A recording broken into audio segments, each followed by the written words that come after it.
Hello everyone, in this video I'm going to show you how to paint this very easy and fast watercolor landscape inspired by Croatia. Now last week I was actually in Croatia. I hosted a watercolor retreat.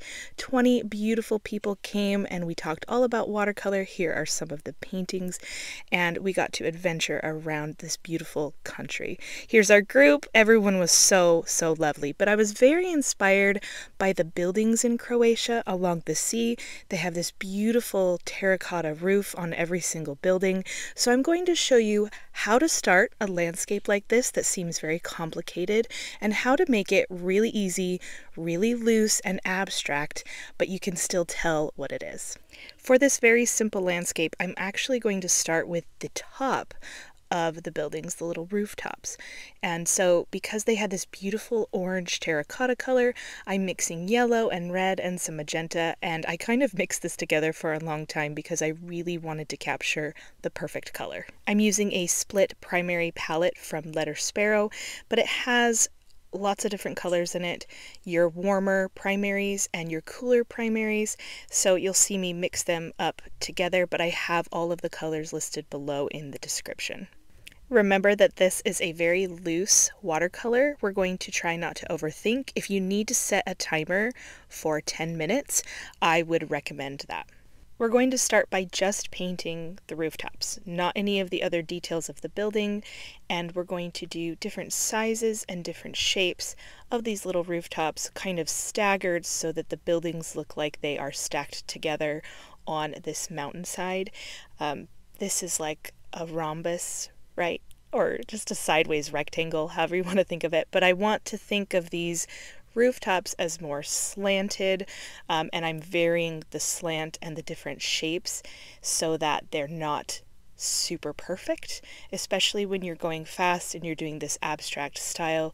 You want to avoid uniformity as much as possible. So now we're going to actually start mixing our base green color. I want it to be heavy on the yellow because I want to start with a lighter value of green, but we are going to use the greenery to connect the houses and start forming the shapes. So I'll show you what I mean. So I'm painting kind of the edge of this cliff with some green, and then I'm doing the bookend where I'm painting the other side of the cliff, and this is probably where more of the greenery and the buildings are kind of fading off into the distance on that side. But then I'm going to tap this greenery around the buildings, leaving the front and the side of the buildings more open so that I can add shadows and windows, but I'm connecting them and the spaces in between. So you can start to see the buildings take form. I am negatively painting the buildings in a way. So without actually painting the buildings, they're starting to appear.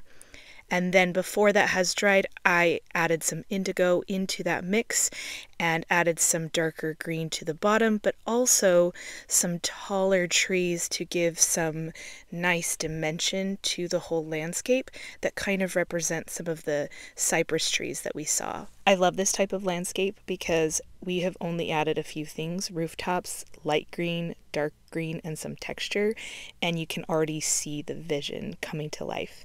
So there were a lot of palm trees on the coastline of Croatia by these beautiful buildings, and so I just did a very quick scraggly texture to represent these palm tree leaves, and I'm just using the tip of my brush, keeping it very simple, not overthinking the texture too much because they're very far away and they wouldn't be very detailed.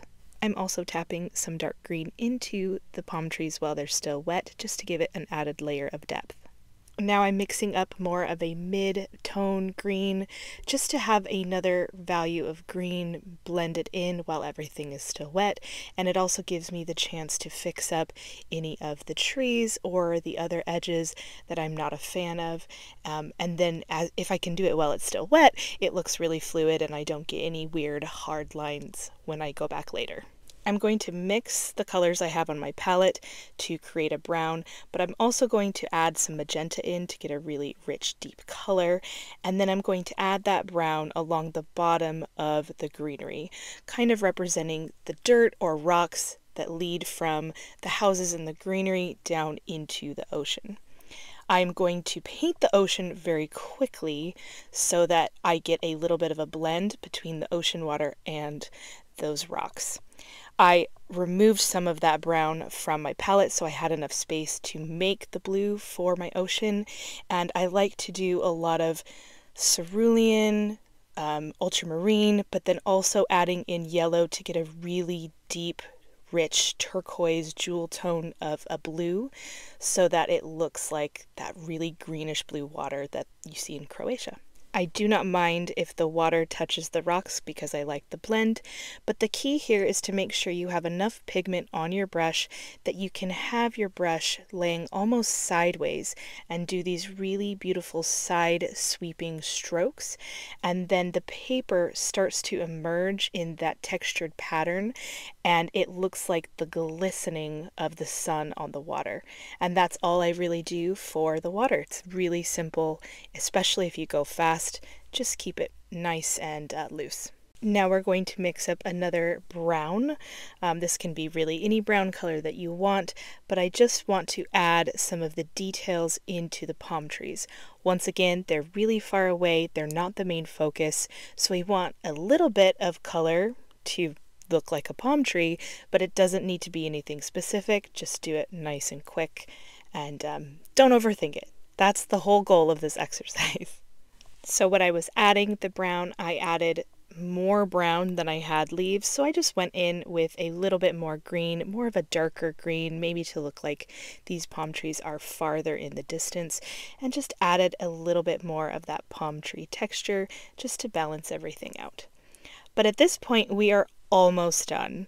This is my favorite part actually of the piece because I feel like it's when the entire thing comes to life because you can really see the buildings. So we're going to focus the shadows on that left side. So I'm imagining that side of our little rhombus roof. That's where we're going to put the shadow on the building. You can make your shadow darker if you want it to stand out more. But we're just going to add a little shadow on each side, really simple.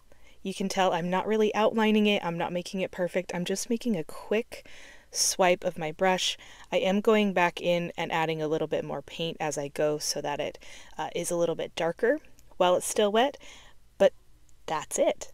And then I'm going to add some windows. I just made this a really dark, I think I mixed this color up and I don't have black on my palette, so I know it's a really dark bluish gray, and then just added some very simple black windows to the front of the buildings.